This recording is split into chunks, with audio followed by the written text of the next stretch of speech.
Welcome to the Michael Blum Show, where we talk about things you don't want to talk about. We talk about sex. We talk about politics. We talk spirituality and substance abuse. Join us by calling 800-699-0980. Think, speak, and be heard. Here now is Michael Blum.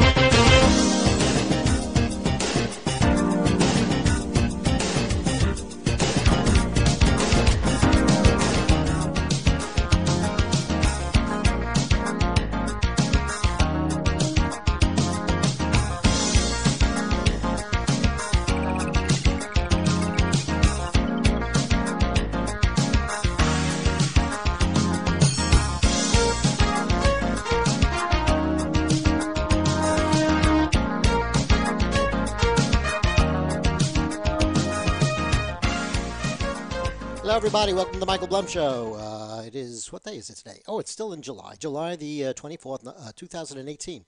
We're calling from our beautiful posh studios here in Boca Raton, Florida. There's not a cloud in the studio, as you can see. So we're going to just continue with our show. We have an interesting show today in that I really don't want to get into and probably will not be talking about much politics today. Maybe if I feel like it after the guest or some people have some type of a want to do that. Anyway, you can join us tonight at 800-699-0980. Again, that's 800-699-0980. I'm excited about today's show because we do have a special guest who will be with us within a couple of minutes, and I think we'll have a lot of fun talking to her. Her name is Hanala Sagal. I've been practicing that all day because you can go Hanala, Hanala, but it's Hanala Sagal, which interestingly enough is Halasagal.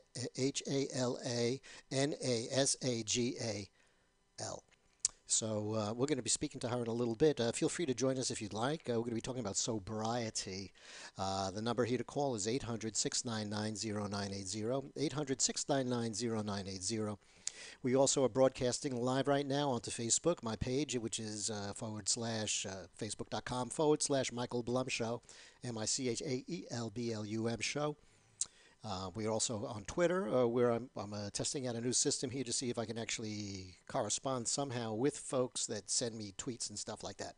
And that would be at Michael Blum Show. Again, MICHAELBLUM Show. No, there's no .com on Twitter. So I just at Michael Blum Show. We also stream live to my my YouTube page, so you can reach us all over the place. Again, the number here tonight is 800-699-0980. 800-699-0980. You know, I was a child of the 70s, and in the 70s, drugs were kind of rampant. I mean, you could get what you want. I mean, the phrase was, life has its ups and downs, but nothing really is quite as good as a Quaalude. And I did partake of various different substances way back when. I'm sober and clean myself right now as well. But I've never had a true addiction. I should clear that up. But I do have family members that do. And I did run a halfway house for a while. So I kind of know what goes on when people have these kinds of issues and problems. Anyway, way back in the day, I mean, even before I got involved, you know, there was always a lot of talk about marijuana, what it would do, what it can't do, and all of that. So I figured this would be fun to watch out because this is something from like the 30s. These high school boys and girls are having a hop at the local soda fountain. Innocently they dance. Innocent of a new and deadly menace lurking behind closed doors. Marijuana. The burning weed with its roots in hell. In this film, you will see the ease with which this vicious plant can be grown in your neighbor's yard, rolled into harmless-looking cigarettes, hidden in an innocent shoe or watch case. If you want a good smoke, try one of these. You will meet Bill, who once took pride in his strong will as he takes the first step toward enslavement. Of course, if you're afraid. Beware that devil weed, folks.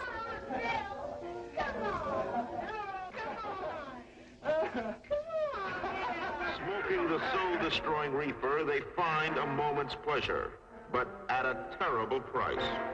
Debauchery, violence, murder, suicide, and the ultimate end of the marijuana addict. Hopeless insanity.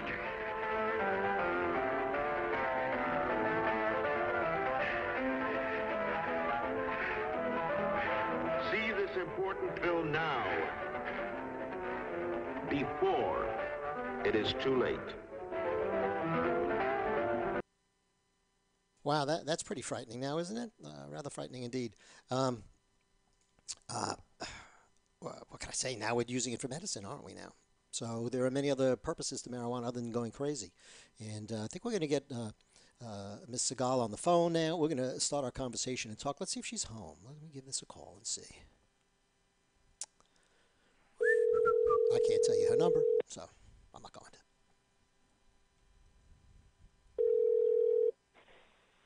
Hello there. Hi, good. Is it evening where you are? I lose track. Oh, yes, good evening. No, it's Well, afternoon. it's afternoon. Oh, are you dyslexic like me? Yeah, and it's weird. You see how confused I am now, and I haven't even had marijuana yet. So, I just showed a clip from Reefer Madness. I don't know if you've seen that movie from the 30s about all the horrors Of course. of stuff.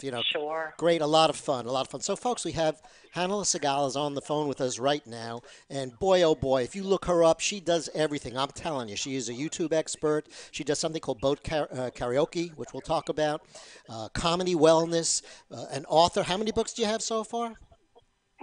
One, but it's been read a lot. Okay, and by the way, this book, it's my parents went to the Holocaust, and all I got was this T-shirt. This lousy T-shirt, right? I was there in Boca Raton, and I did a few book signings, and it was very popular in Florida. I ended up traveling through Florida for 3 weeks promoting it when it first came out 12 years ago. That's where I'm broadcasting from, Boca Raton. Isn't that funny? Oh, Boca. I love you, Boca. Yes, well, thank you. As a matter of fact, there was a newspaper article that said, that called me a profile in courage after one of these talks I did at a university. And that always meant a lot to me. So Boca's been special. Wow, it's special to me because it's actually really quite a nice area to live in. Very, very nice area to live in. A lot of good stuff to do here, good restaurants, the whole nine yards. It's really come quite a ways from when I first moved here, and there were cow pastures and you picked strawberries. It was a little bit different. Well, Florida was very good as far as accepting my book title, because when you write a book that's my parents went through the Holocaust and all I got was this lousy T-shirt, it can raise some eyebrows. So we actually had a book tour canceled, but Florida was great. They absolutely got it because there's a lot of children of survivors like me who get it. It was our parents who had the problems. What did we have to complain about? Sure. Different life, isn't it? Completely. Well, it is. Florida has this T-shirt. I'm sure you know that. I mean, it's it's like something you'd get. It says like my parents went to Florida and all I got was this lousy T-shirt. So I understand that you'd be really well accepted down here. I want everyone to know out there too. The book is available on Amazon, and it has out of 5 stars, it's a 4.5 star rating. So this is something that is certainly worth a look at and certainly worth reading.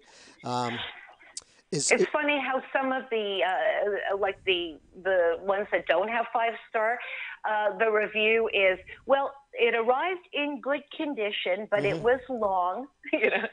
Sure. So, yeah. That's it. Like out here, sometimes good food is if they give you a lot of it. It's nothing to do really with the food. It's more like quantity over quality. But that is, as you said, that would be an odd thing to write about the Holocaust in general, and I can understand why some people are taken aback by it. But it certainly gets your attention, and it's certainly obviously a readable thing that people should go ahead and take care of. Well, I asked my mother once, how did you, because I was obsessed with the Holocaust growing up. I wanted to find out what made my mother so crazy.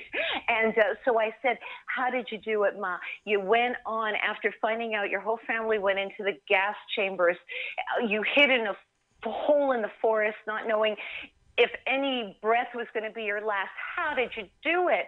And she said, it was no vacation. And so that inspired the title. I bet not. I have one friend. Now go ahead. I was going to say she was just an amazing woman. So really, the book came out of me writing down things she would say. Okay, so I think we got to give the audience a little bit of background here. So basically, you moved to Montreal with your folks from Eastern Europe. and Russia, I believe you said. My parents were in a camp, and after the war, a DP camp, and they put an announcement in that they were still alive, and we had people from Canada have them. They came over, and they went to Winnipeg, and then I was born in Montreal, so it was actually a step from Winnipeg to Montreal to Los Angeles, where I'm now a 35-year overnight success. There you go. The overnight successes are, always about 35 years or so, 30 years, 40 years, 20 They years. they don't tell you that. You think it's just you. Like, why is this happening to me? Everything is so good. My project. As a matter of fact, I just turned that book into a screenplay called Traumaland. And we've actually had wonderful table reads. So wish us luck as we go pitching, because the last screenplay I wrote was Elvis and Nixon, and it ended up starring Michael Shannon, who, of course, you know from The Shape of Water, and Kevin Spacey, who, of course, you know from recent scandals. Yes. And the fact that he was a very good actor. But That too. Being a great actor does not make you a good person.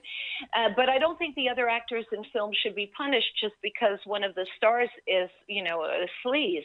sure, sure. No, it's I've always felt that my undergraduate degree is in music, and there's no, for instance, there's no question that Wagner is a phenomenal composer, and it was extremely prolific and changed the course of music from romantic to modern music. He did a lot of things with dissonance, but he also is like a Nazi. So Oh, it's. oi. It gets. Oh, you're right. But I mean, that's kind of where you are here. I'm rather conservative politically, but I love the arts, and I have to separate what someone does as an artist with what they think as an individual, and Oh, yeah. I try never to lump them all together because then you just wind up not enjoying yourself. It becomes kind of like a chore to go ahead and enjoy yourself. You just want to Well, sometimes sit and let go. I think it's always good to do a case by case. For example, my parents had Hitler, and I had drugs, alcohol, strange men in limos. When I came to Los Angeles, I came here to be in television, but I became instantly a Me Too dream killing story.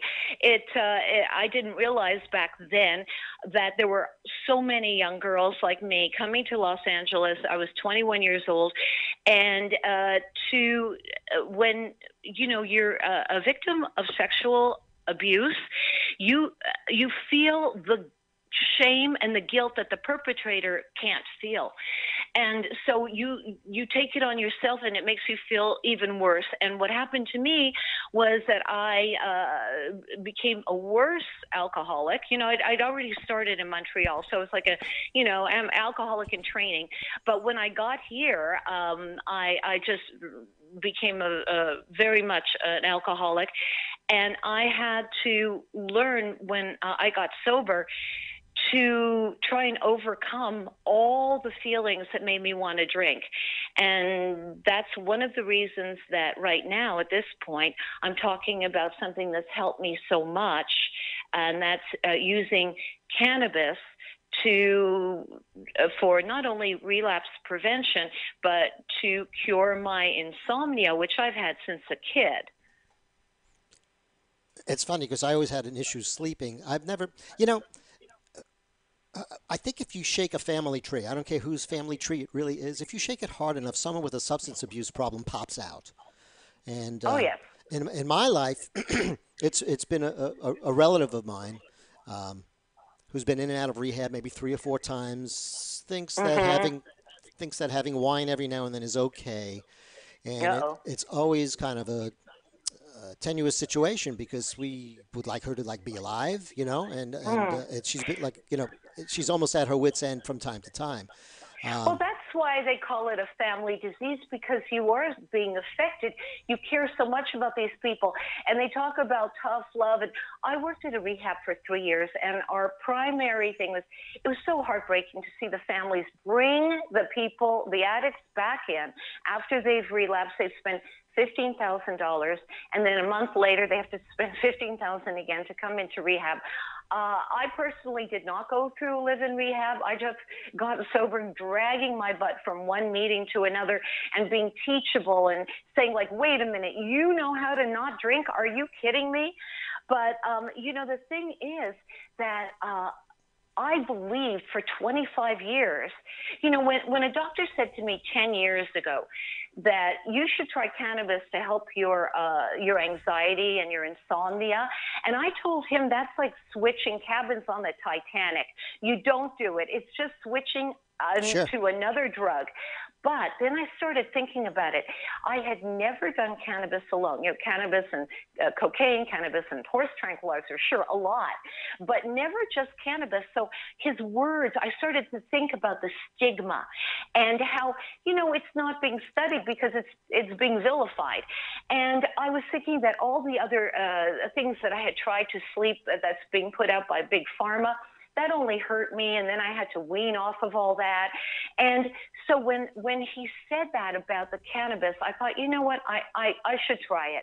And the past 10 years, it has never led to, it's not what I consider a gateway drug, unless you mean gateway to like better sleep and a deeper yoga practice and less anxiety and happiness. Food tastes better, but I don't eat as much. So my weight, I've actually, it's like in the cannabis diet, people think you get the munchies, but after a while, you're just, food tastes better, but you're not eating because of your anxiety. So it really helps with that. And I've come to understand that for me it works. It's not for everyone. But one of the reasons that our family members suffer is because they can't stand the stress of getting sober and staying sober, and this really helps. Sure. People don't realize how stressful it can be. Um, Oh, I remember I went out with someone, and I remember coming to the house one day just to go in. This is an old girlfriend, and she's laying on the floor in between the bathroom and like the ante room near the bathroom, and basically she was just laying on the floor, just strung out and on her face. And oh, I know. then I go into the kitchen and there's a pot of oil that's boiling Oh, because she intended on making, I guess, shrimp or something else was out on the counter. This is a long time ago. I don't really remember. So here you have someone who's risking their lives and going to set their house on fire because of this. oh, so they lose their houses. Imagine they lose their livers. But you see, that doesn't happen on just weed. You don't pass out. When I used to drink and take drugs, I seldom remembered the end of the evening. People would say, like, "Oh, come on! If you really think about it, you'll remember." Or you don't want to remember. But no, it destroyed not only my liver but brain cells. I was a blackout drinker. On weed, I remember the evening. I remember it all the way to when I fall asleep, rather than when I pass out. So you're kind of one of those. You were one of those types of drunks. Richard Pryor used to say, you go to brush something off your shoulder and it's the floor. I actually saw him. I can say this now because he's dead and he died sober. I saw him at a meeting, and he was such a grateful alcoholic. So I know it's possible. He was a wonderful speaker too.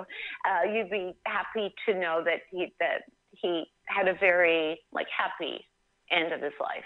Yeah, I think he came to a lot of realizations. And I remember watching him with multiple sclerosis saying that he says, I thought that I could fuck up my own body, but boy, oh boy, once God gets involved, he really knows how to do it. So, He was brilliant.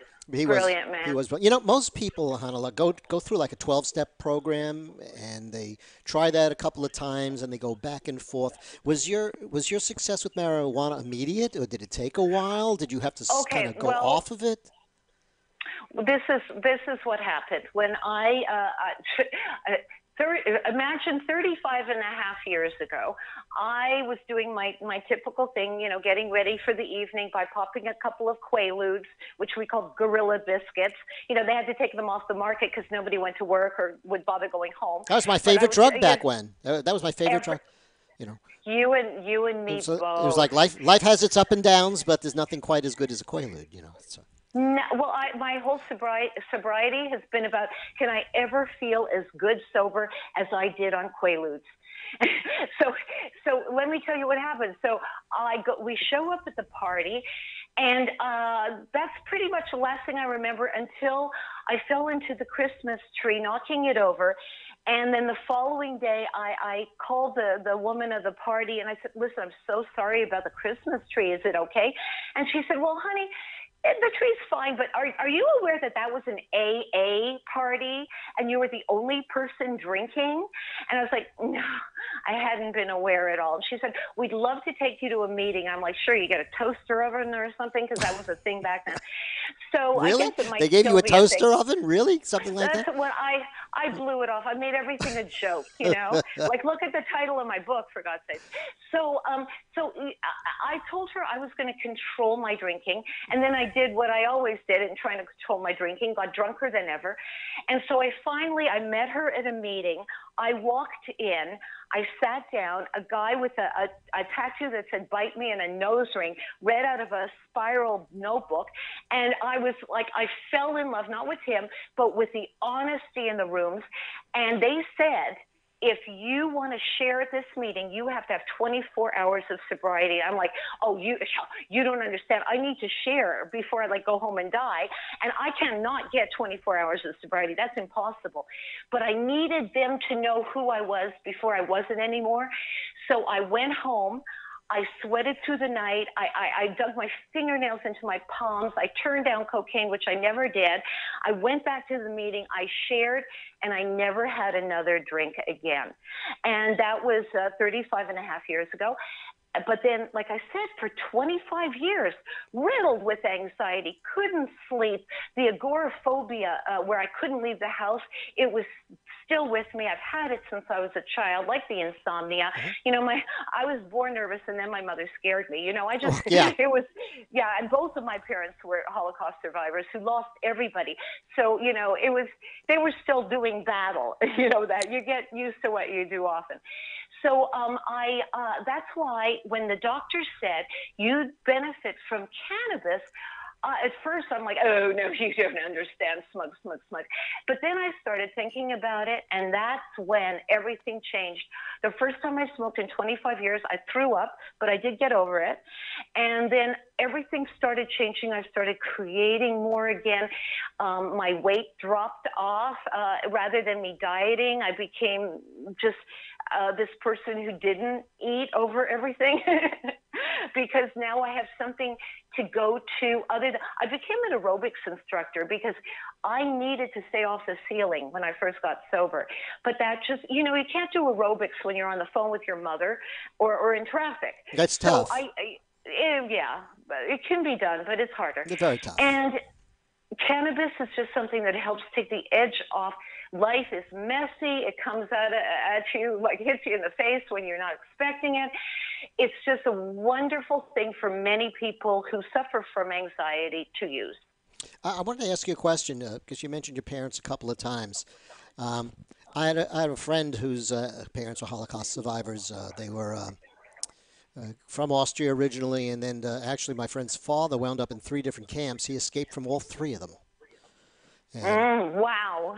Came to the United States, eventually died from cancer. But it was interesting to me in that that when I used to go to his house, they really didn't talk much about anything, and they were very, very quiet about it, and it seemed not to affect them.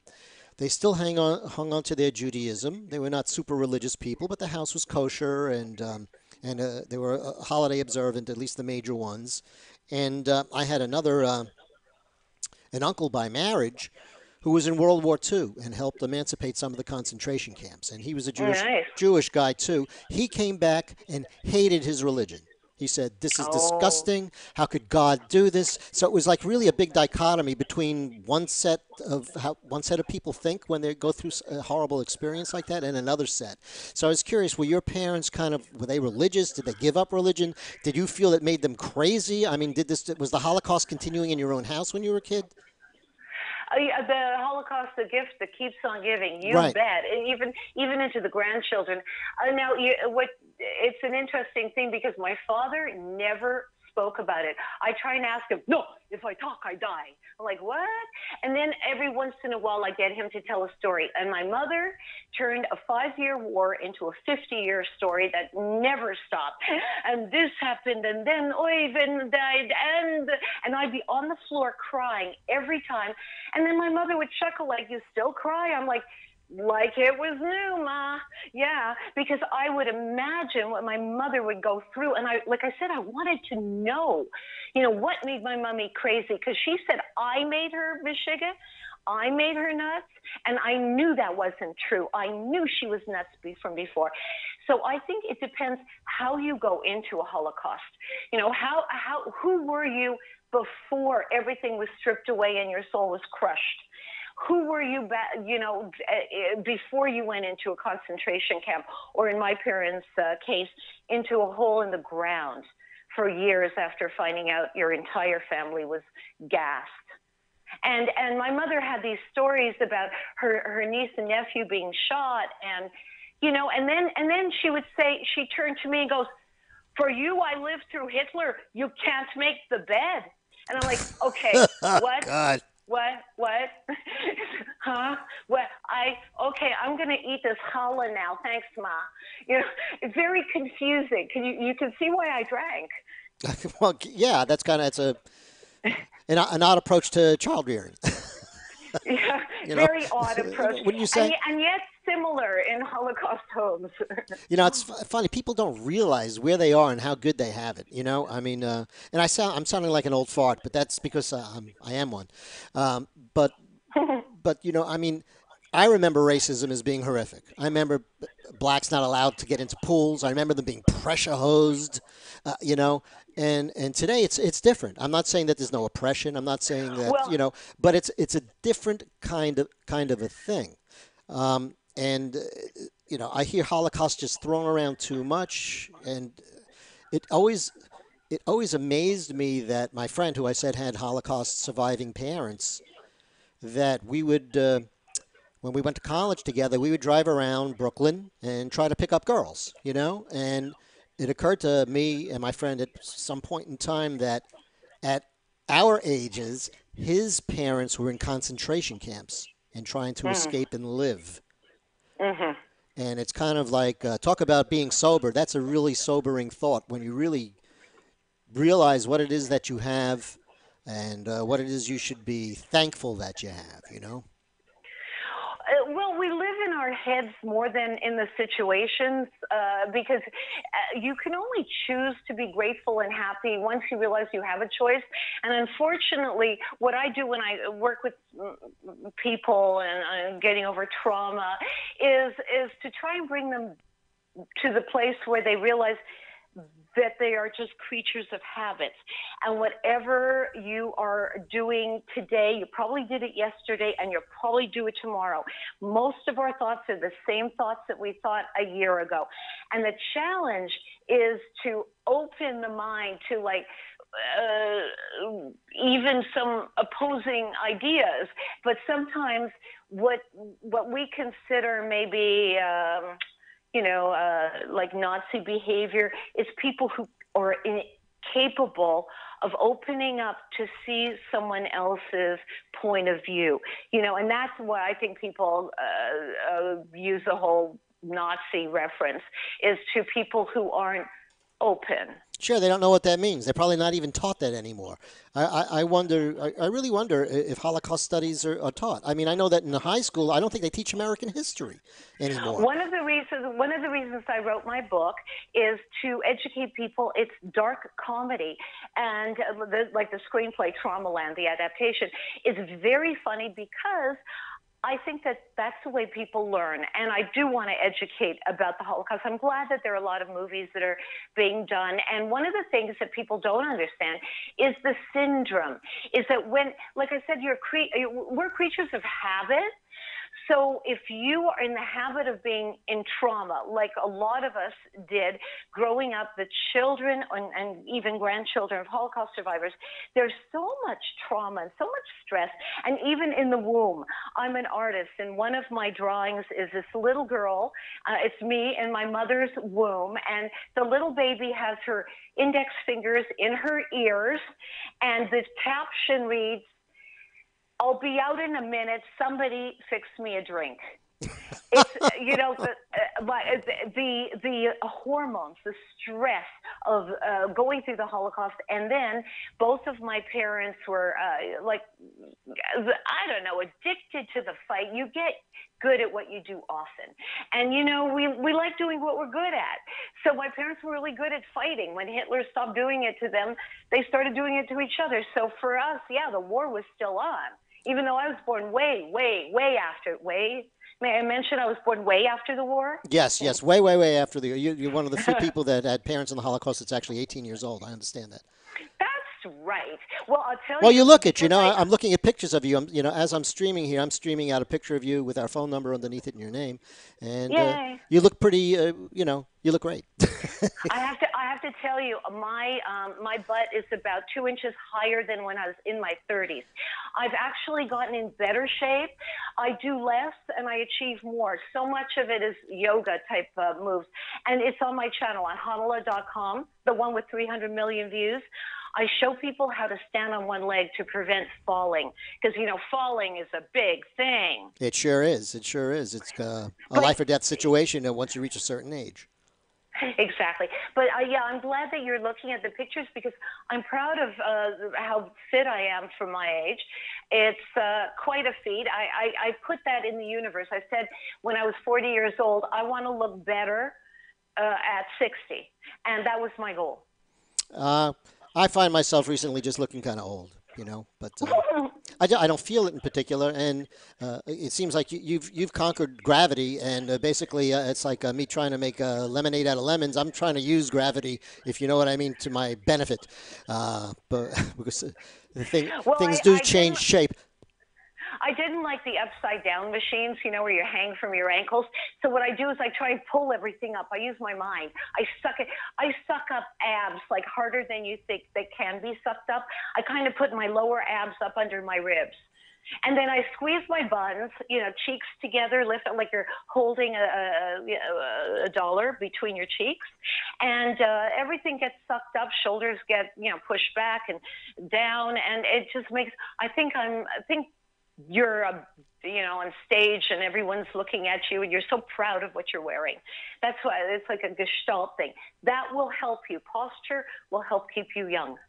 Well, being good looking and keeping in fit and in shape is part of being an actress. I mean, people don't have no idea really what the performing arts is like, or what it really means, or how hard it is to garnish a living. We hear about those, like you mentioned before, the overnight successes that take 30 years. But people don't know how grueling it is on almost any level.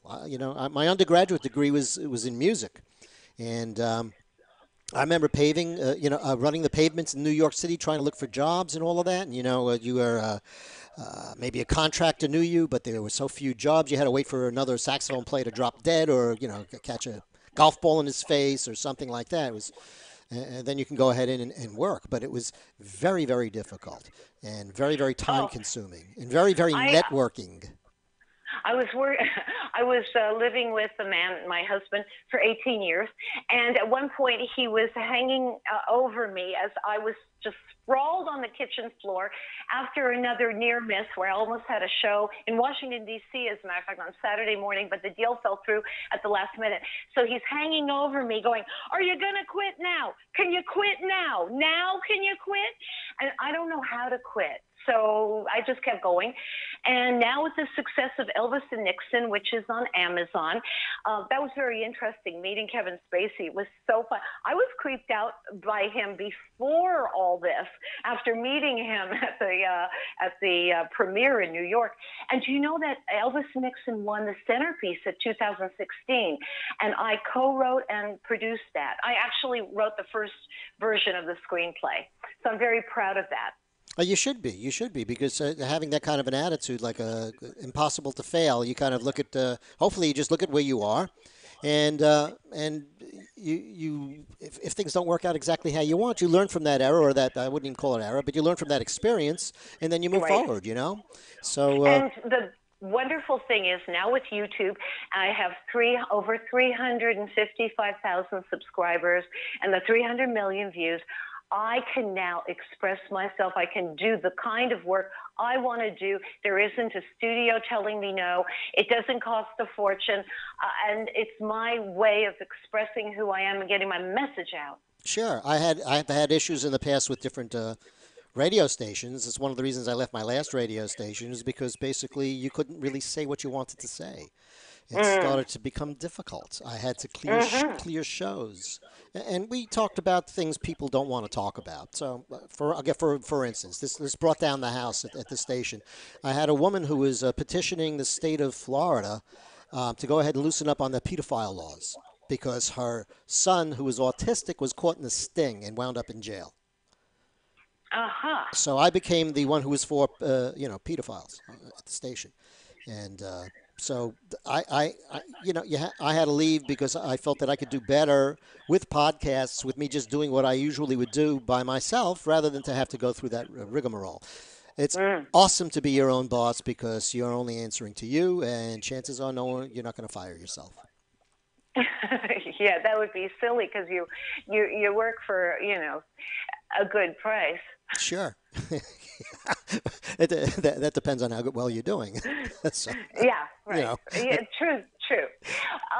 Yeah, and so the thing about being an artist is some years you do great, and then other years, like right now, we are pitching boat karaoke.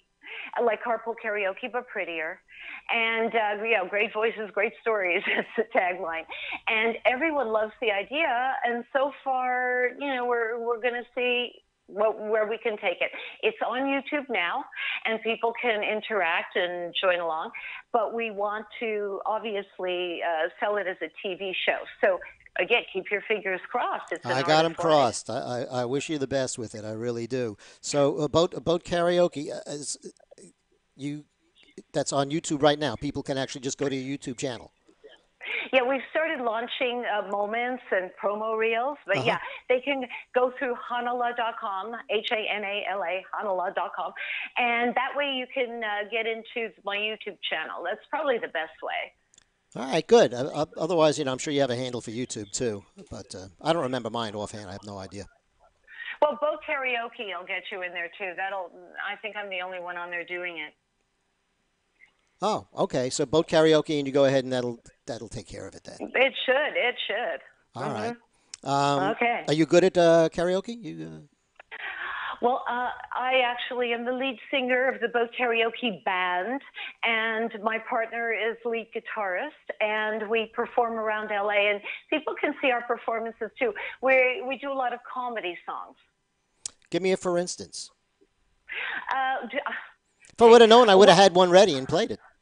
Oh, well, I wrote the Lost Cellphone Blues. Okay. And that's, if you do, just do a search for Lost Cellphone Blues by Hanala Sagal. And Sagal's easy to remember. It's like my ex-sister-in-law, Katie Sagal, straight A's, Hanala Sagal. And the Lost Cellphone Blues, that's the song that I wrote. And we also do songs like 1985 by Bowling for Soup, if you know that one.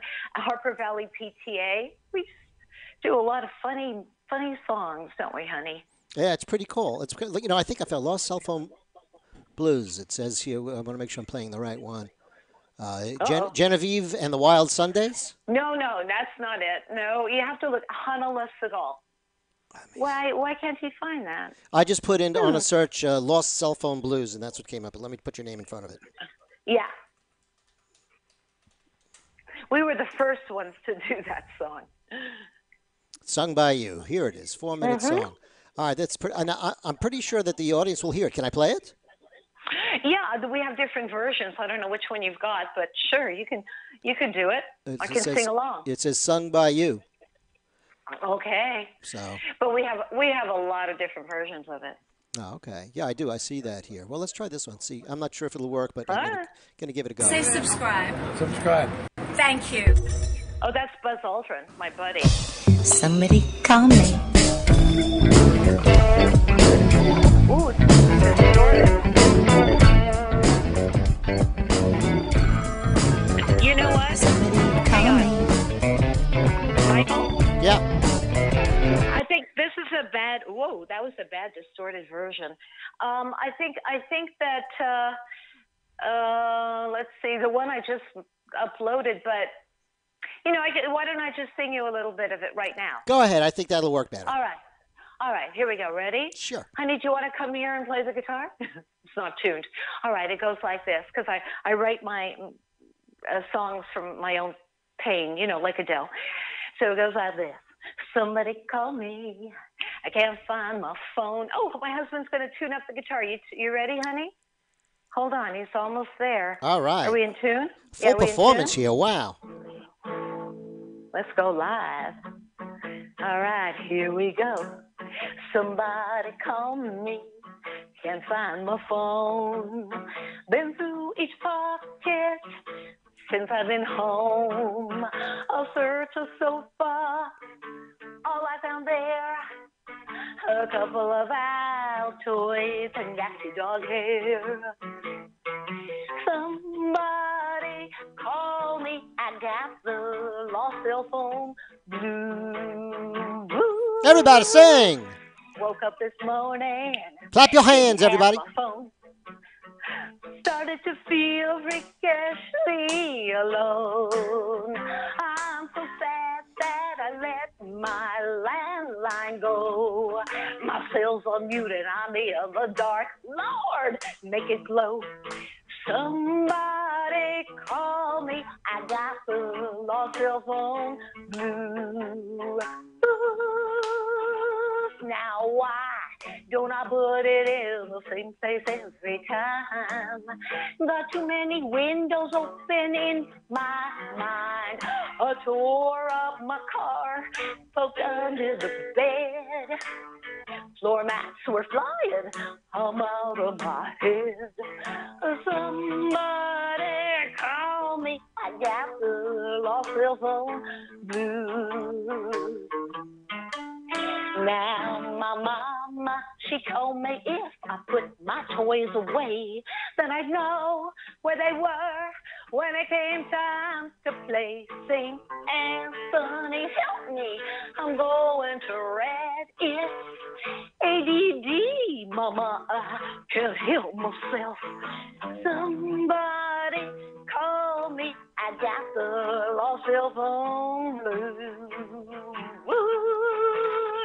And I can't use social media to wind my pain away, 'cause the Wi-Fi is not working today. I call the suicide hotline, but I can't find my phone, so I pray. Hey, somebody call me. I got the lost cell phone blues. Last verse. Hey, what's my ice pack doing next to the sink? If I went sober, I'd pour myself a drink. If my phone unrings as well, then I'll call you. But leave me alone for now. I got the dead cell phone blues. I got the lost cell phone blues. Lost cell phone blues. Call Oh me. yeah. Somebody, maybe.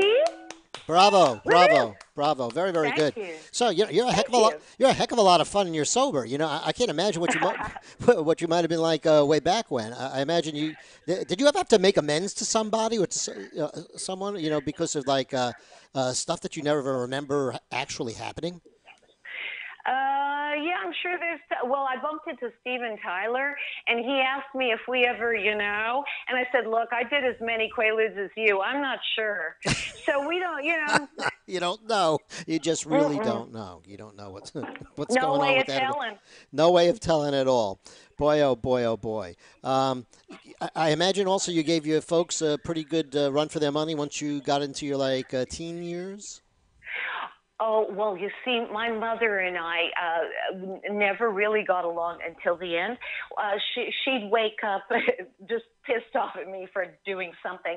And so, and I thought that, we should be buddies. So I was always trying to get her to be my best friend.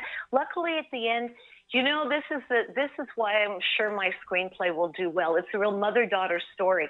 At the end, it's so beautiful how she would come to visit me from Montreal, and I never let her go home. And the book that features this story, my story, my parents went through the Holocaust, and all they got was this lousy T-shirt, is in the last laugh right now on Netflix. It's a documentary about gallows humor, starring Mel Brooks and a lot of stars in Hollywood, and it talks about how we use humor to survive the trauma. Humor, I'm sure you know that they've done studies, particularly with cancer patients, that if they watch things that are humorous or things that they find funny, it really helps alleviate a Well, lot of that's the why tension. my brand, you asked me, how do you find my brand? Well, hopefully on YouTube, you never know. But what I call my brand, and I started this when I did my show in Los Angeles in the 80s and 90s, Shape Up LA. It was comedy wellness, because a lot of people who are in the wellness business, Hmm. they're as funny as like one of those crystals they chant with. If for some reason they don't have a sense of humor. It's like healthy people. I think the reason we loved like Jack LaLanne is he had a good sense of humor. It was positive, but a lot of people they're like sitting in lotus position chanting with their mantras, and that's not how I feel better. I like to laugh. Like Norman Cousins said, he healed himself with laughter. That's the way to do it. That's the way to do it. Yeah. Relatively drug free. I do want to get back to your sobriety through marijuana. Now, did you go to a doctor? And well, you said yeah, you did go to a doctor, and he suggested this, and you were kind of outraged by it. How long did it take for you to realize that actually this is working? Okay. I felt very guilty, and that's very common now. I find when I sort of come out to people in AA and tell them about the cannabis, it's a real, oh my God, I'm doing it too. And they pull out like a brownie or something laced with THC. So I think that it's a real shame that there's this stigma in AA. Weed is not booze. It's not the same thing. So I would hate to think that people are staying away from meetings, kind of like I did for a while, not knowing how I felt about this, because I know that a lot of people would be judgmental, kind of like I was before my eyes were open to it, and I became more, interested in invest. Like the older I get, the more secure I am in myself, the more I can investigate things that I used to be outraged by. So I'm hoping that these experts in AA are also open. So if like, let's say somebody wants to sponsor someone, they don't not sponsor them because the person is taking cannabis. Well, proof is in the pudding. You're the pudding, my dear. So it's obviously it's worked for you. I'm sure I can understand why someone coming out of 12 steps would say, "Well, gee, this is just another co-addiction. A co-addictive substance. Yes. Well, why would you do that? That's kind of foolish and stupid. So you're going to, wind up with your life being dependent on marijuana. And so I can understand that kind of train of thought. But look, people are Yeah, slowly no, realizing medical me marijuana is too. there. It would be great if it were better, if it were studied more, so that the people understood exactly what they're taking, what they're smoking, what they're vaping. I'm not a fan of lung disease, so I Sure. ingest it and I also vape it rather than. But I know, like people will take, because it's so expensive. They'll take a big bong hit and hold it in for like 15 seconds, which is ridiculous. You don't want to do that to your lungs. So there are things that have to be like, yes, you're not killing your liver with drugs and alcohol anymore, but you do want to take care of your lungs. And I'll do whatever I do, vape and eat and all that, and go to yoga and balance on one leg for 45 minutes without a problem. Some people would get couch locked and all they would do is like chattel surf. So it's not for everyone. Sure, sure, but it is a possibility for many people, and particularly when you're dealing with people who have sobriety issues. If it's a way to go, it is a way to go. And folks, you could go ahead and just even search that topic, which is something I did in prep for this show a little bit. And there's a lot of evidence out there from very reputable sources about the positive aspects of cannabis in terms of controlling alcoholism. It's out there. It is published, and you're sterling example of it all.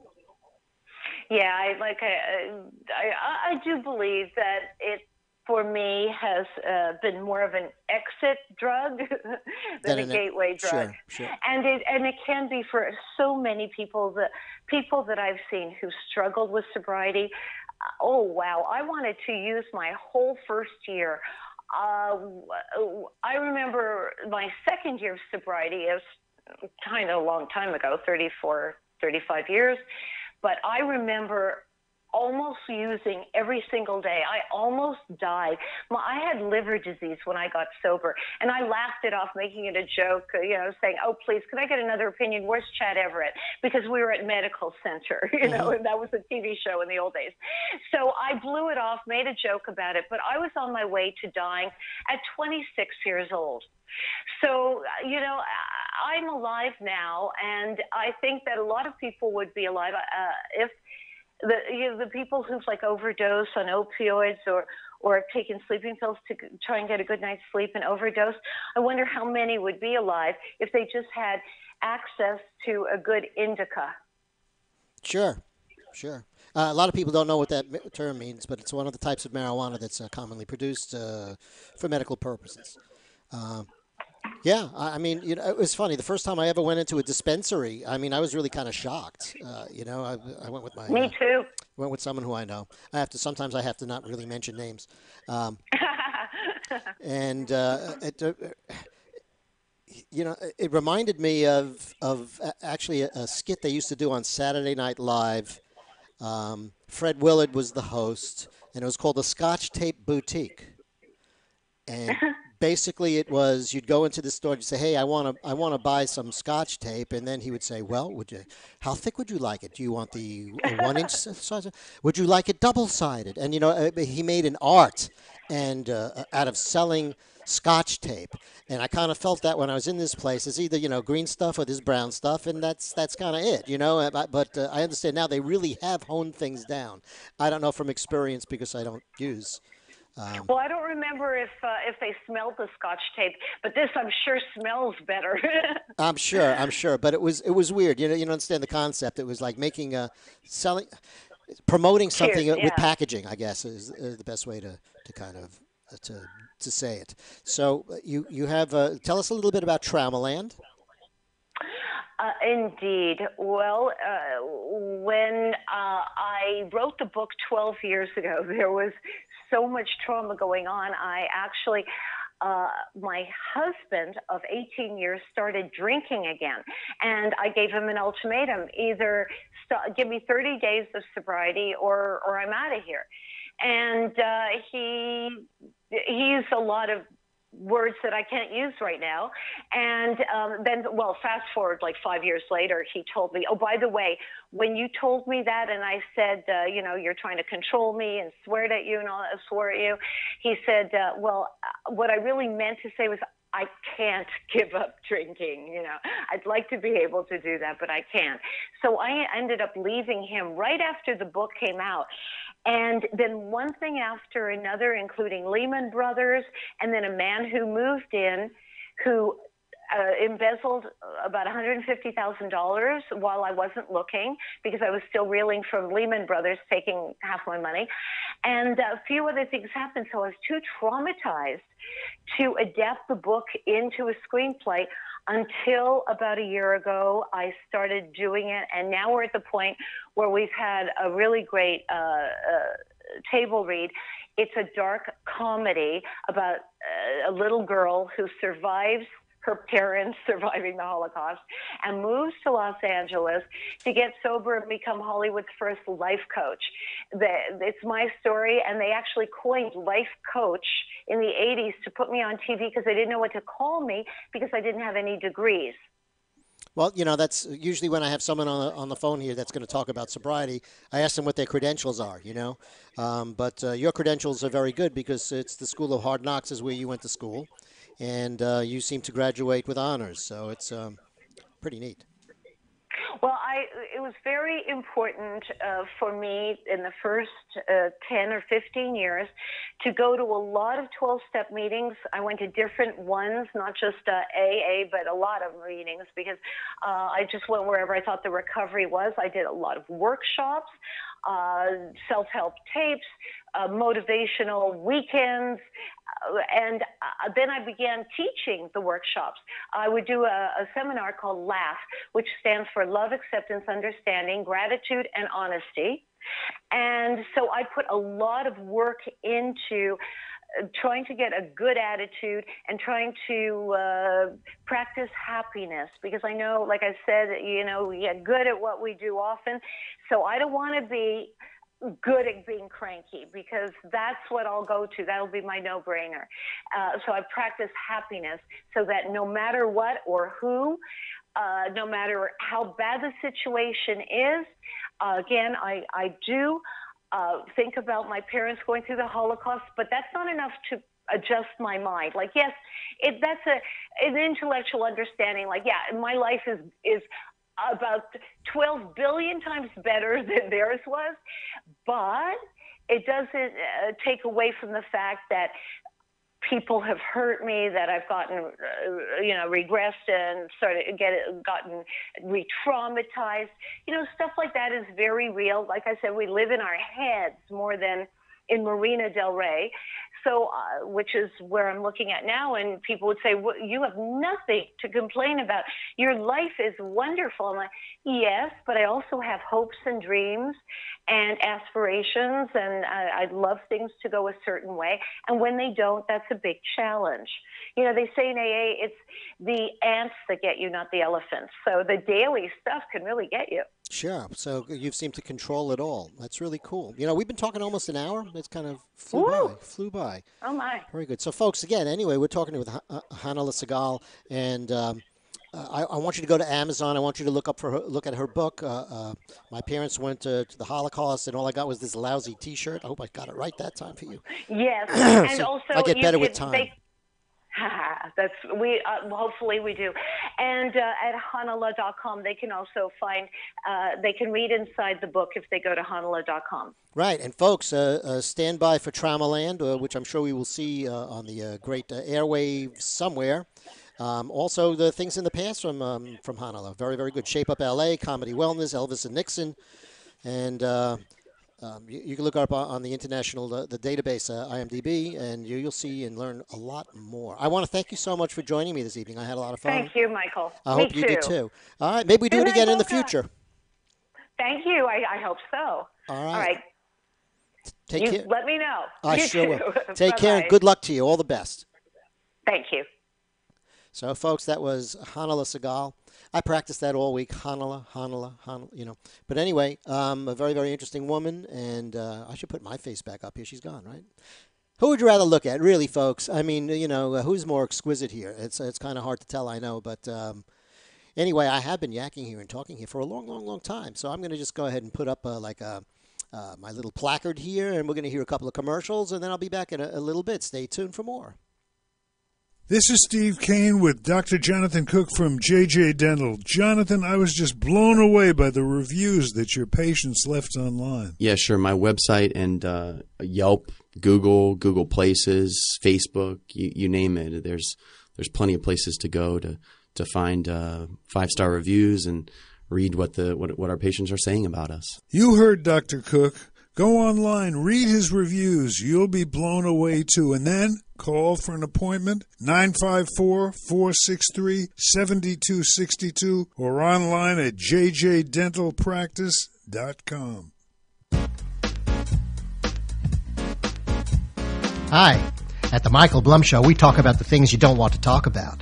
If in your own personal life you have an experience or an event or something that's changed you, we'd love to hear about it and maybe get your story on air.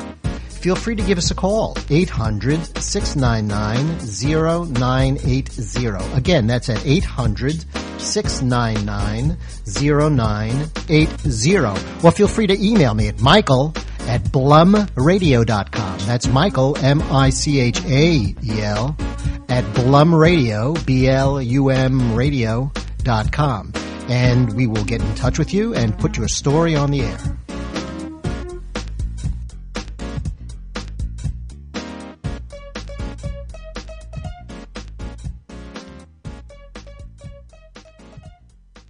This is Steve Kane, and I'm here with Dr. Jonathan Cook from JJ Dental. Jonathan, what are some of your most popular services that you perform over at JJ Dental? Well, I would say cosmetic dentistry is number one. That's our major focus. But one of the beautiful things about our practice is there's nothing that we don't do under our roof. The days of patients bouncing around town to find different specialists are over, and there's nothing that we can't do at our office. So, we have specialists that come into our office to provide the patients with the proper services. So aside from cosmetic dentistry, we also have endodontics. We do root canals, implants, veneers, crowns, bridges, Invisalign. You name it, there's not much that we don't do. For all your dental needs, call Dr. Jonathan Cook at JJ Dental. Phone number 954-463-7262. And online at jjdentalpractice.com.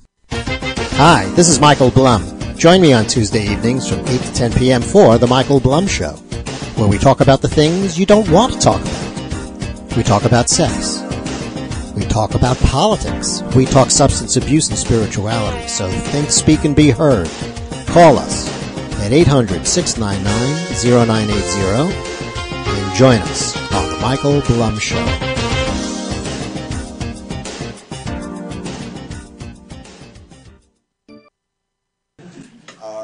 Of course the elections will not be rigged. What does that mean? The federal government doesn't run the election process. States and cities and communities all across the country, they're the ones who set up the voting systems and the voting booths. And if Mr. Trump is suggesting that there is a conspiracy theory that is being propagated across the country, including in places like Texas, where typically it's not Democrats who are in charge of voting booths. That's ridiculous. That doesn't make any sense, and I don't think anybody would take that seriously. Except for all the Democrats right now. I guess the big fearless leader was wrong from time to time. Oh, when he wasn't busy lying, maybe, he'd go ahead and tell the truth every now and then, I guess. Okay. But of course he figured this is a shoo-in. Who's going to have to deal with Trump? Nobody. All the stuff that we now know about our government would have been just swept away. And folks, my thing is that I really think you should be able to say whatever it is that you want to say. I think it's an awful idea to go ahead and hurt people or to scream at people because they're saying stuff that you may find controversial, I don't want people to do that. But the thing is I really don't want anyone to be stopped.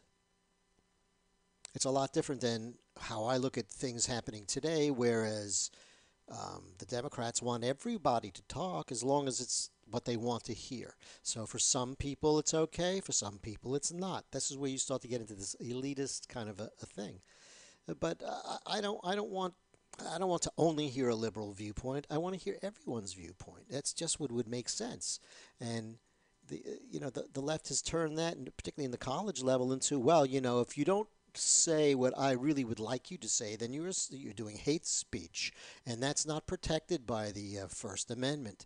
Well, basically, it is protected by the First Amendment. The First Amendment, and I sound like a parrot, but kids in school don't learn any of this stuff. I've found out recently by asking some people and actually keeping my eyes and mind open. But people don't really learn. They don't really know about freedom, about how hard it was to achieve. They don't even know who fought the War of Independence with us. I mean, unfortunately, this next generation is going to be the generation of people who know nothing. They're going to be perfect for the picking for different types of regimes that will do that kind of thing, that don't mind tyranny at all. And I think it's a very, very sad thing, but that's how it is. I had a relative, it seems, that I insulted because I did a show where I said that leftists have a mental disorder. And she was offended by it. Well, I'm offended every single day by what I hear in the news. It's horrific for me to realize that people in the highest echelons of our country, in the FBI, Department of Justice, have used their power to try to uproot and turn over a duly elected president. The people don't make a difference, you see, to them. They really don't. They're supposed to lead. They are so elitist. They just feel that they're supposed to be the ones who lead. And to hell with you if we don't. And we're going to do everything to make sure that everything is miserable. You have people like Bill Maher who says that he hopes the economy fails because it'll hurt Trump. Is that sick or what? Is that not mental illness? This is, or spiting, what is it, cut your nose, spite your face, stuff like that. It's absolutely nuts. And the social justice warriors, they drive me crazy as well. At the beginning of all this stuff with Trump, I kind of felt like maybe we should go ahead and explain what liberty is, but it turns out that they really don't give a shit about liberty. These folks who are running the show now, they really just care about themselves and their power and their glory and being able to go ahead and pat people on the head and say, you do this, you do that, and you do that, and you do this. In a sane society, really, someone who comes up to you, who you don't know from a hole in the wall, may look like a man and a woman all at the same time. You're supposed to go into their heads and figure out what it is, what kind of gender thing could you call them? Are they male? Are they female? Are they bi? Are they cis? Are they zur? I mean, we have new designations now. And in some colleges, actually, if you insult people by not calling them by the pronoun that they would like to be called by, you get into trouble. You can get fined. I have to look it up. I think that there are actually certain cities where if you say things like that, it's against the law. Against the law for you to go ahead and call someone sir, because they want to be called ziz. Okay. Now, if the society was sane, we would go ahead and say, sure, you're a ziz. We wish you the best, and we would kind of go on our way and do the things that are important. I mean, that was kind of like how the Democrats work. You always had these lunatic factions on both sides. You get the lunatic factions on the left. You have the lunatic factions on the right. However, the lunatic factions on the left have taken over the party, unfortunately. So that's kind of where we are. So, you're supposed to go ahead and be able to mind read first what this person is and then what they would like to be called. Nonsense. It is sick. It is sick. There's something wrong. And it's extremely bothersome to me. So I always apologize for offending people, but, I get offended too. It's a good thing that if you're offended, like your head doesn't fall off, or your eyes don't stop working or anything, just get over it, And if you really can't get over it, I suggest you just run to mommy's basement, sit in the closet in the safe space, and, have a Coke, I mean, I don't what else could you say, Building where we are, building the United States. Being where we are right now is not an easy thing to do. It didn't happen overnight. And instead of holding on to what we have and understanding what the demands of discipline are and courage is, instead these folks on the left feel they have some sort of a divine right to rule. And they don't. They just don't. So people like me, who feel that the only proper response to someone with green hair and a nose ring screaming that the male gaze, is literally violence, which I'm sure you understand as the news. That's happening also in the universities. If a guy looks at a woman, well, that's violence, and they'd say, well, maybe we should stop swimsuit contests in the pageants, in the pageants, the beauty contests, and all of that. So you see, the elitists take these people very, very seriously, where I do not, because I am normal, and I am normal in the sense of mathematic normal. Don't get offended by normal. No, there's no such thing as normal. Yes, there is. If you're blind, you're not normal. Most people aren't blind. Therefore, you are not normal. Doesn't mean you're a bad person. Doesn't mean anything is horrible about you. Doesn't mean you can't live a life that's wonderful and beautiful. It doesn't mean any of those things. All it means is you are not in the majority of the group of people that exist on the planet, and that's how it is, So there are some people that fall into that, and some people who don't fall into that. But again, the elitists take these people seriously because they can help erode our civilization, and anyway, that's kind of how I feel about it, I really do. So I'm sorry, basically, if I did offend anyone out there. It's not my intention to offend, but basically, things are just getting so out of hand that I really feel that sometimes, and maybe I'm wrong, but I doubt it, that I don't really need to be nice. I mean, basically, I don't feel I owe any of these folks any respect. I don't owe them any obedience. They're not my moral superior, and they don't know anything better than I know it. Okay? They just think they do. They are elitists. And trust me, that's on the Republican side, too. I'm not a Democrat, and the Democrats lost, and the Democrats don't have the House, and the Democrats don't have the Senate. Anything that doesn't happen in this country right now, I think, is the fault of the Republicans, not the Democrats. Democrats are going to do what Democrats do. Ducks do what ducks do, birds do what birds do, and the Democrats are going to do what they do. What the problem is, is that Republicans are not doing what they're supposed to do. They're like Avis. They don't know how to lead. They don't know how to be number one. They're very, very happy being number two and not having to do anything at all. And they're starting to get pushed because this president actually wants to get stuff done. He has, actually. It's unbelievable. But he actually has, excuse me, has had stuff done. So that's pretty much my feel and my take on what I said on the last show that I did about a week ago. So again, I do apologize for offending people, but if you throw it out there figuratively, you have to be able to take it.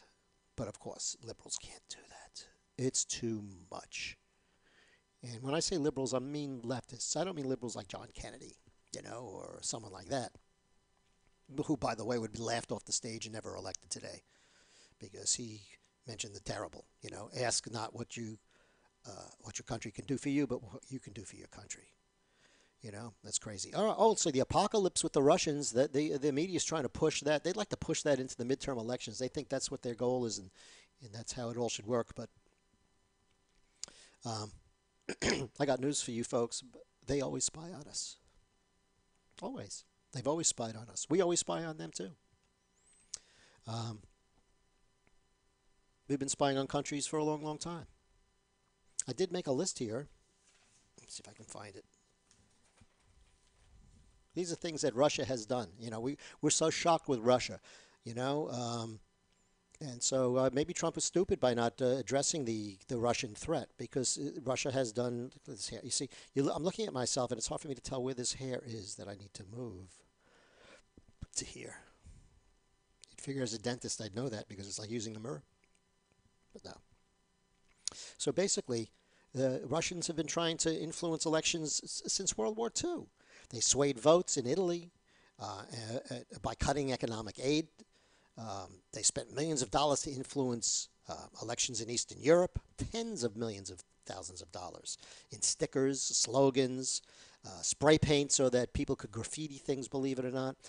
The Russians have planted foreign agents in youth groups and student groups. They want to get any type of local dirt they can on anybody who's running for any office so they can go ahead and use that as they see fit. The Russians also, they sent high-level envoys to help oppose certain candidates that are running for prime minister or other offices in other countries. High-level ranking members of the party were sent to discuss help throwing elections with other countries so that they can go ahead and get their way. So the Russians are, oh, I'm sorry. Oh, gosh, what a stupid mistake. This is not things the Russians have done. I got that wrong. These are things that the United States has done. Oh, so we've been doing this a long time. We are as guilty as anyone else for doing this.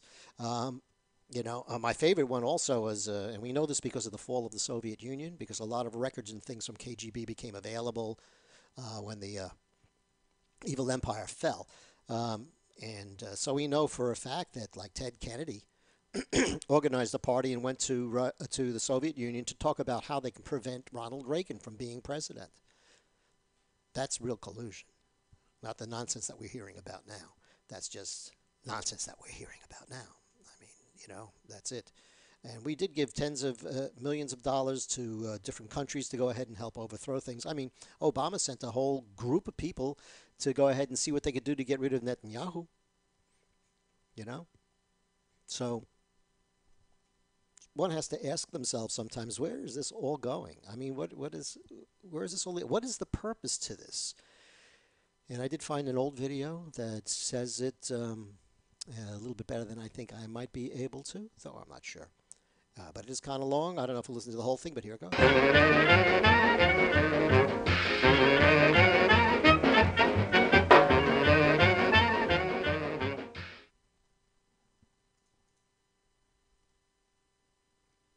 Most of the activity of that department was to compile huge volume of information on individuals who were instrumental in creating public opinion.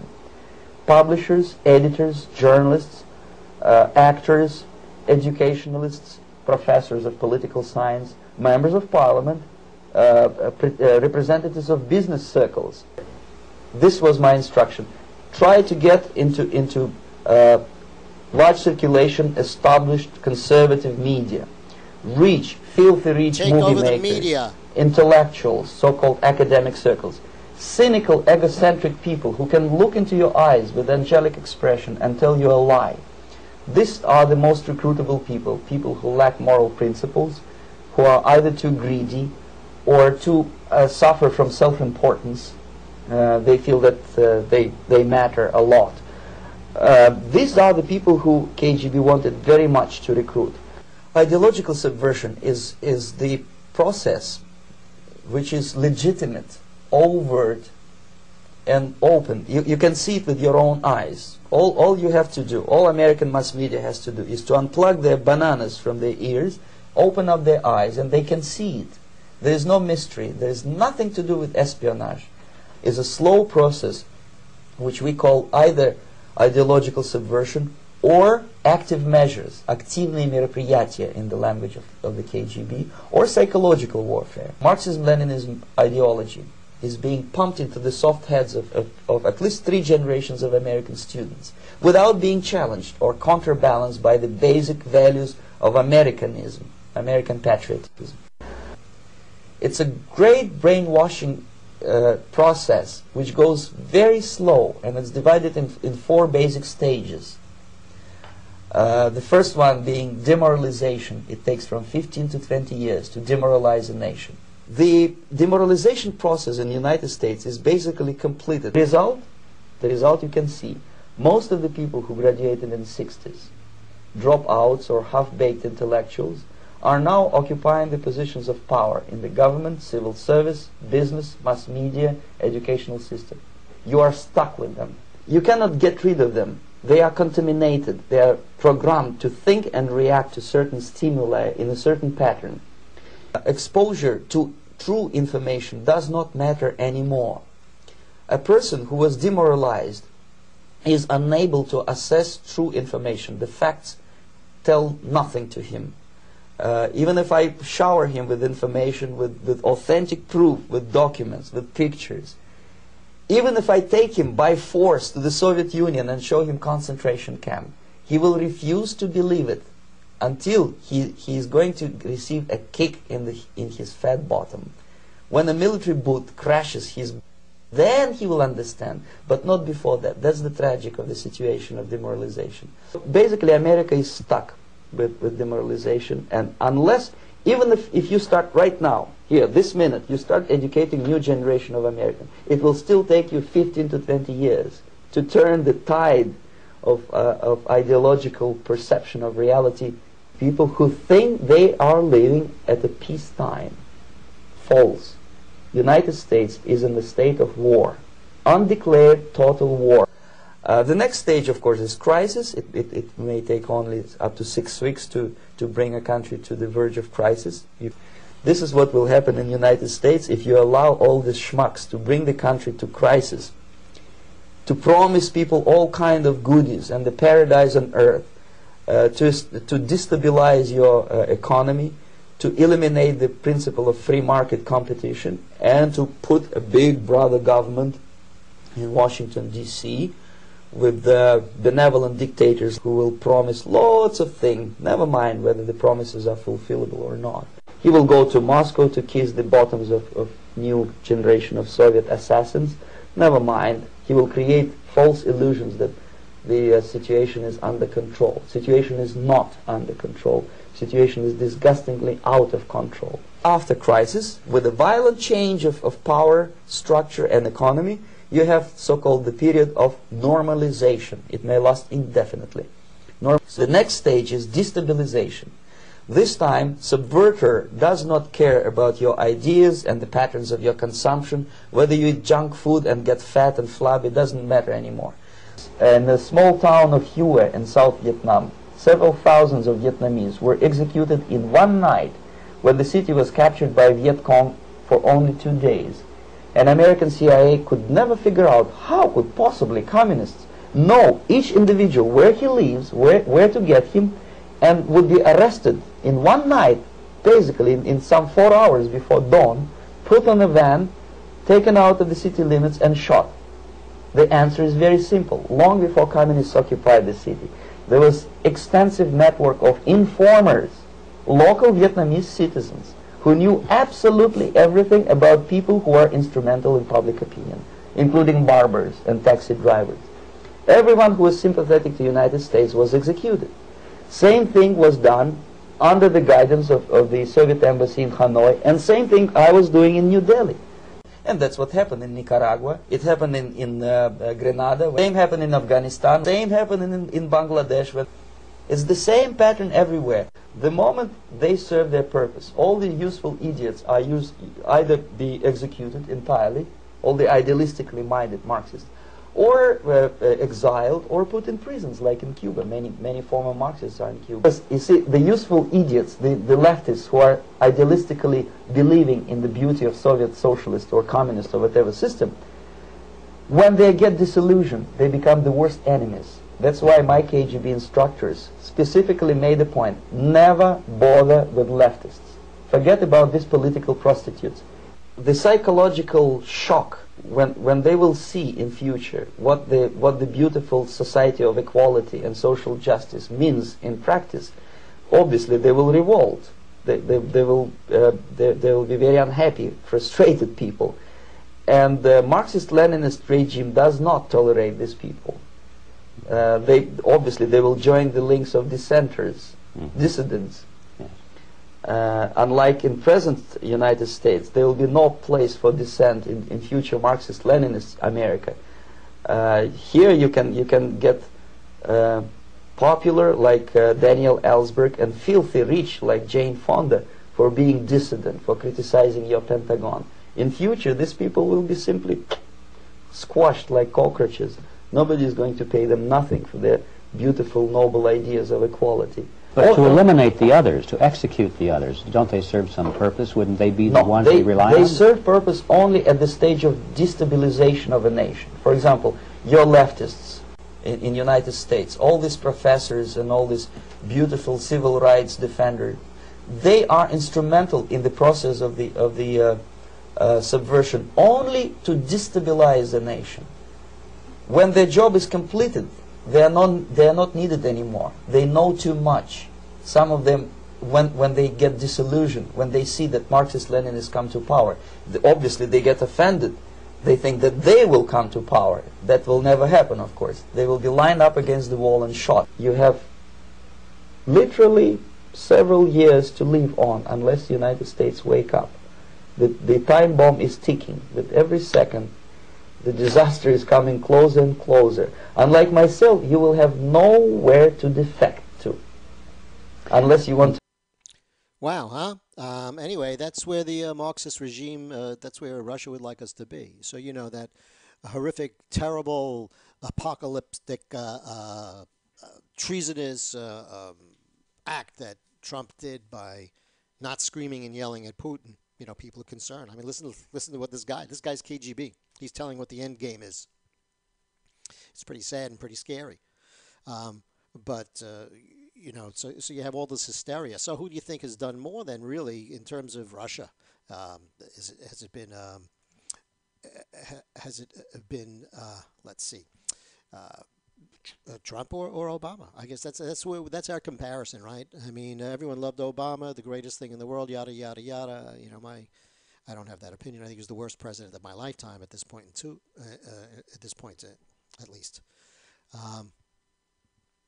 And Trump is trying to be hung for this nonsense, and it is nonsense. It'll go away.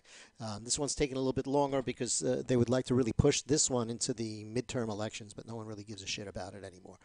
You know, you have to actually do something, present some real news. If there's someone out there who's guilty of something or you have evidence, go ahead and use it or show it or shut up already. I mean, it's getting ridiculous. So President Trump, you know, again, if you want to compare the two, Trump to Obama, let me see if we got that.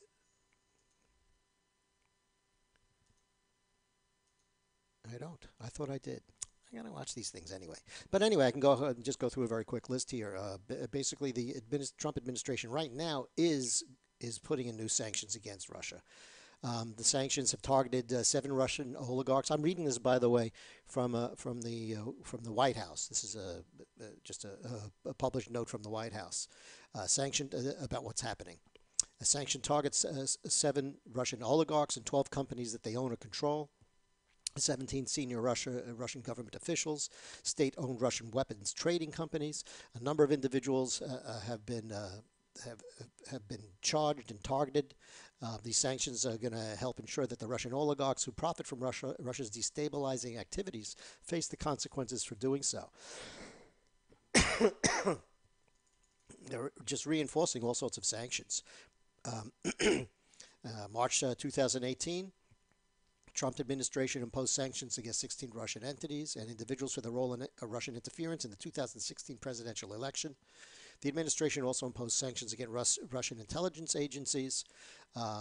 February 2018, Financial Crimes Enforcement Network proposed a new rule to bar a Latvian bank involved in illicit Russia-related activities from opening or maintaining any type of correspondence in the United States. In December of 2017, Russia-related sanctions were announced under the Sergei Magnitsky and Global Magnitsky programs. And I can go on and on. What did Obama do? He told Vlad to cut it out. Thought I had that video up and loaded, but I guess not. Cut it out. I think in addition to saying cut it out, he really did try to, he figured maybe he would cancel his Book of the Month Club or his Xfinity Comcast, a subscription. You know, that's I think what they're going to do there.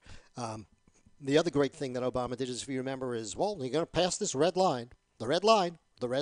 And then he tap danced around the red line and said, oh, I didn't mean it was my red line. I can't do it. It's the world's red line. What a liar. Really.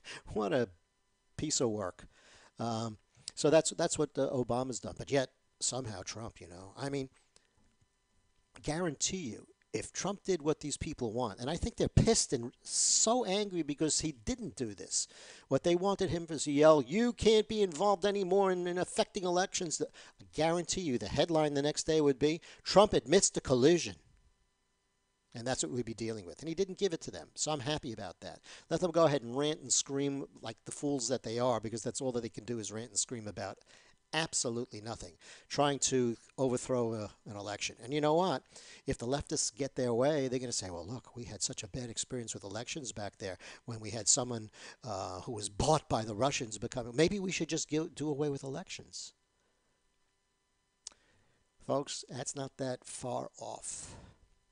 Because that's the only thing the left can't control, you see. They can't control the will of the people, really. They could just make sure the will of the people is never heard or is not needed anymore to do anything. Kind of sad, I know, but that's pretty much the way it goes, and that's the way I feel about this stuff, you know. Again, if I offend you, at this point, I really don't care. Go ahead and be offended. That's fine. That's fine. Sorry I didn't get a phone call. If anyone would like to call, talk about anything I just said, feel free to do so. The number again here is 800-699-0980. 800-699-0980. If not, I'm going to probably just end the show now. I've been talking for an hour and a half. Folks, that's a long time. Someone can give me a call if they'd like. Someone can tweet me if they'd like. But I see not a lot of the activity going on tonight. I don't know what's on TV. But anyway, I want to thank all of you folks for joining me today. I had a really good time. I really enjoyed talking to Hanala Sagal. And again, you can go ahead and look up her book. My parents went to the Holocaust, and all I got was this lousy T-shirt. So I'm going to be leaving you now, and I'm going to join you next week. I may not have a show next week. We will see. I am going to be updating a lot of equipment in the studio, so it depends on how all that goes and when I get my equipment shipped to me. So anyway, thank you for joining us. It's been a pleasure, and I hope to do this again next week as well. So basically, folks, Hi, this is as I say all the time, and I don't say that all the time.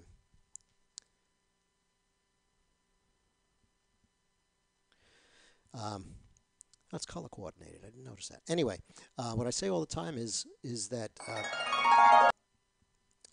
Geez, what is this? Dreamy cartoon music. I don't want dreamy cartoon music.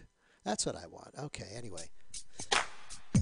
So, folks, remember, everything in life is possible. Fewer things are probable, but one thing's for certain, and that's that you're alive. So go out and enjoy yourself, because tomorrow is promised to nobody. We will see you next week on the Michael Glenn.